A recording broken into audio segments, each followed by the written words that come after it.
Greetings, gods and goddesses in training. Welcome back to the channel. It is Uncle Makara, all relations. Let's get started today about this very, very special topic. It might be a very controversial topic. It might have people, messaging me and reaching out to me. However, I think it's a very, very important note, okay? Krishna was the ultimate main character energy. He was a strategist, he was a warrior, he was a lover, he was a cosmic mastermind. Basically, he was the opposite of an NPC.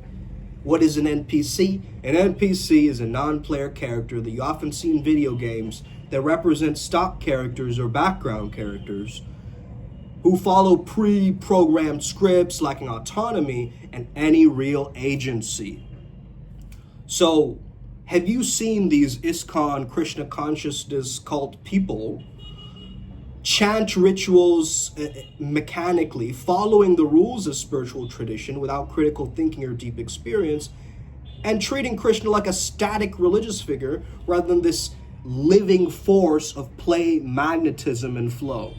And this is what I want to speak to you guys today about, because this is a very important topic. Shout out to my girl for giving me this download today. In Vrindavan, that's Krishna's birthplace, okay? They say Radhe Radhe, because Radha, his counterpart, his divine counterpart, is the direct access point to Krishna's energy. You see, Krishna's energy is magnetic, but Radha is devotion, bhakti, surrender itself. So that is the channel through which Krishna's presence becomes something very tangible. This is why Krishna devotees don't just chant Krishna Krishna all the time, they also call upon Radha. So in modern flow state terms, or peak performance shamanism, which is a lot of what we talk about on this channel, you can think of Krishna as the zone, the flow state, where effort dissolves, action becomes effortless, and you're fully absorbed in the present. And Radha represents this surrender, letting go into the devotion so completely that the flow itself, or Krishna, takes over your being. And together they create this kind of spiritual aikido, where resistance melts into divine participation. So you have the flow cycle. This is how you access flow state, or feeling really good, performing your best. You have to know that you have the release phase, or the Radha phase of the flow cycle, in order to get into flow, or Krishna. So Krishna is playful, but he doesn't always respond to direct calls. But if you call Radha, he has to come, because that's his rasa. His love for Radha is absolute. That's his ride or die. So Krishna is the state of effortless magnetism. The name itself says the all-attractive one, right? So what are things that are attractive to you? What are things that pull you towards it? So to me, Krishna is the state of ultimate effortless magnetism. He is the byproduct of spontaneous manifestations, where everything you need just comes to you simply because you're just in the right state. I'm in the right frequency, yo! So he's the all-attractive one because he is the rasa itself. Rasa is just flavor, essence. Life force, louche, a culinary delight, an enjoyable, intense form of life itself at its most ecstatic. So when you're truly in the zone, you're tapped into Krishna consciousness because you're moving through life with Leela. Effortless play. And people turn Krishna into an aesthetic rather than an experience. They don't make it into a state of consciousness. They understand like it's some kind of a lifestyle. I have to live in this lifestyle. I have to do it in this specific way. If Krishna really was a total state of magnetism, freedom, and strategic play, the more you try to imitate Krishna, the more you miss the point. Krishna wasn't a soft guru, he was a war general in the cosmic game. So if you turn Krishna to the soft, sentimental, peace and love character, then there's going to be some issues, right? He was a master of strategy. The Kurukshetra war was won because of him. He was a lover of paradox. So he loved destruction and playfulness. He loved detachment and passion. He was a badass in negotiations. Even when he gave the Pandavas, just his presence in war is more powerful than just an entire army. But many people just believe Krishna is just about peace, devotion, and smiling in temples, and just, let's just be high five all the time. Don't take down the smile. Don't take down the smile. Cult brainwashing, guys. Many Krishna groups turn Krishna into a strict religious cult. They enforce rules of a rasa. They make Krishna into a mechanical practice instead of a living experience. I'm breathing Krishna. I am that I am.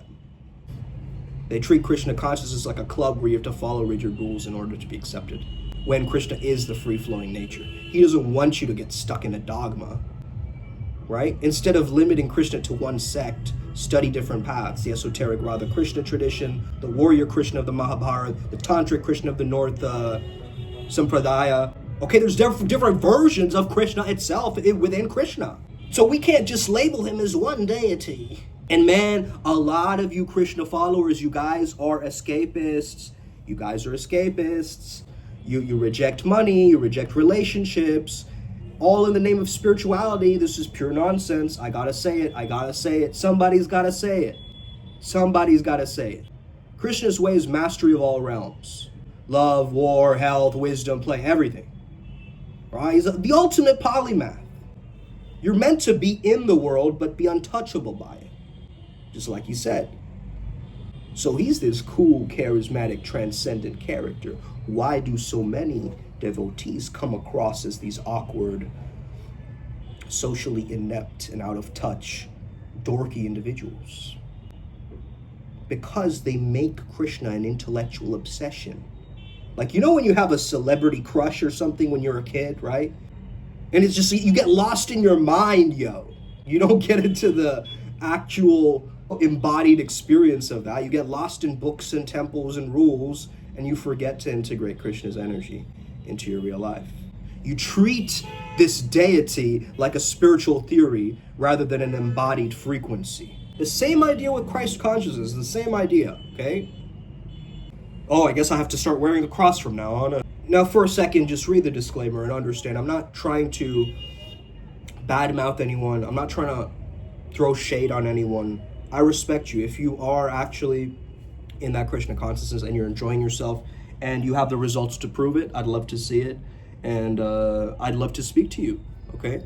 Because Krishna is not a religion, an aesthetic, or a set of rules. I believe he is a consciousness that moves through every individual. And if Krishna makes you rigid, I think you're doing it ineffectively. If Krishna devotion makes you superior to others, you've missed the point. If Krishna chanting makes you robotic, you've lost the flow, you've lost the rasa in your life. Listen, God is the ultimate spiritual bypass. God is the strongest frame you can use in order to deceive yourself and others. Not the actual essence of God, but with the mental calibration of what we think it is and floating with our whims. The real Krishna path, I believe, is one where your life actually starts feeling like a divine play, you know? Things just unfold naturally, things just manifest without effort, you know? Because you've gotten out of your own way, you know? You need to stop forcing Krishna consciousness, start flowing with Krishna's essence. The real Krishna path is where your life starts feeling like you're living in quality. And then you don't have to worry even about psychic attacks or things like this, right? Because you're living such a high quality life that you are in that all attractive state, you know? So drop the dorky lifestyle and embrace the all attractive state. Because that's what Krishna consciousness is. It's not a lifestyle. It's not a rule book. It's a living, breathing, unstoppable flow state. Krishna says in the Bhagavad Gita, for those who think of me without distraction, I take care of them completely. This is not a metaphor, it's a literal state of being. If you immerse yourself in Krishna, Krishna becomes your flow state. Your life starts flowing effortlessly, obstacles dissolve, and a great sense of divine playfulness occurs, right? It just takes over the system. Have you ever had it where you had that one moment, right? Where you were in so much joy, so much love, so much playfulness that it just, you couldn't help yourself but laugh and smile and just be in that mood. But then you have the programmers. I need to get the drum. If I don't get the drum, then I won't be able to play it, and it won't make the sounds that I really want, okay? I want you to try to see Krishna as the ultimate high-performance strategist, and not just a devotional deity, but a player in the cosmic game, someone who's mastered persuasion, flow, energy dynamics. And he's not just a hippie with a flute, okay?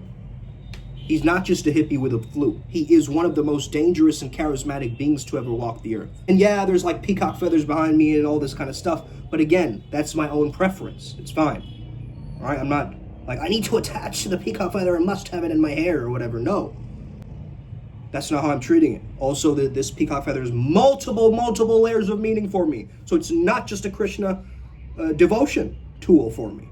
It's connected to Sanat Kumara, it's connected to Vigyan Bhairava Tantra, it's connected to so many other factors, and you could just look at it and just be like, oh yeah, but a peacock feather, you're trying to be effeminate or something, right? Someone from the outside could just look at it and just be like, yo, that's whack, bro. You know, why are you doing that? Why are you dressing like that? What's your religion, bro? Right? Get yourself together. Tap in, okay? Stop overcomplicating this thing. Just because I am speaking about Krishna today doesn't mean that I can rock the Shiva pendant. You know what I mean?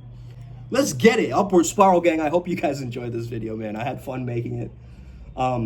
Yeah, this is an incredible vibration, this feeling that I have right now.